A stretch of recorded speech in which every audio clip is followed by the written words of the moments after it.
Light ഹൗസിൻ്റെ പുതിയ എപ്പിസോഡിലേക്ക് ഏവർക്കും സ്വാഗതം.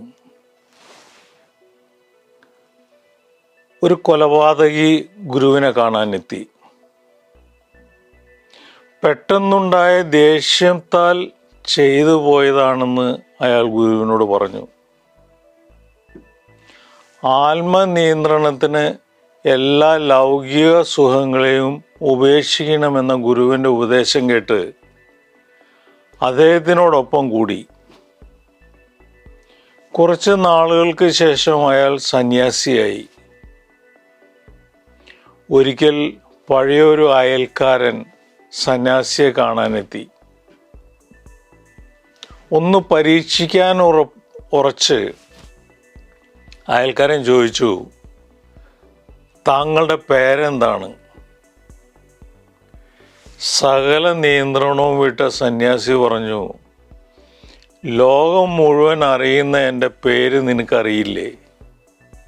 ഒരു കൊലപാതകം പോലും ചെയ്ത ആളാണ് ഞാൻ, മറക്കണ്ട.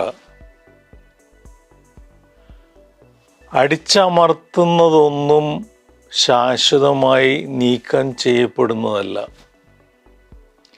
താൽക്കാലികമായി അദൃശ്യമാകുന്നതാണ്.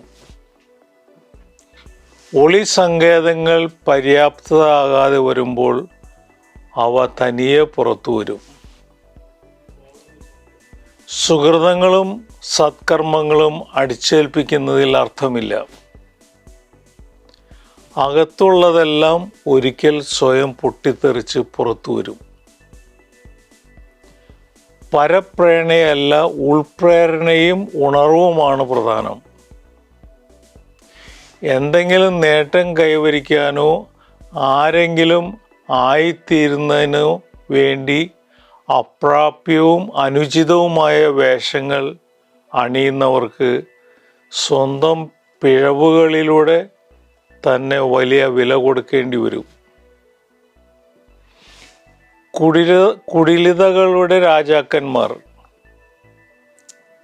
പേരുദോഷം മാറ്റാനായി ഒരു രാത്രി കൊണ്ട് വേഷപ്രച്ഛന്നരായാലും അരികിലുള്ളവർ അത് കണ്ടുപിടിക്കും. ആളുകൾ ആദരിക്കുകയും മാനിക്കുകയും ചെയ്യുന്നത് ഉടയാടകളെയല്ല, അത് ഉടുത്തവരെയാണ്. മാറ്റം സാധ്യമാണ്, ആർക്കും ഏത് നിമിഷവും മാറാം. പക്ഷെ പൂർണ്ണമാകണമെങ്കിൽ ആവശ്യമായ സമയം അനുവദിച്ചേ മതിയാകൂ. ഓരോ മാറ്റത്തിനും അതിന് അനുബന്ധമായ ചിന്തകളും ശീലങ്ങളും കൂടി രൂപപ്പെടുത്തണം. രാജാവായാലും യാചകനായാലും ആദ്യം ശീലിക്കേണ്ടത് സംയമനമാണ്.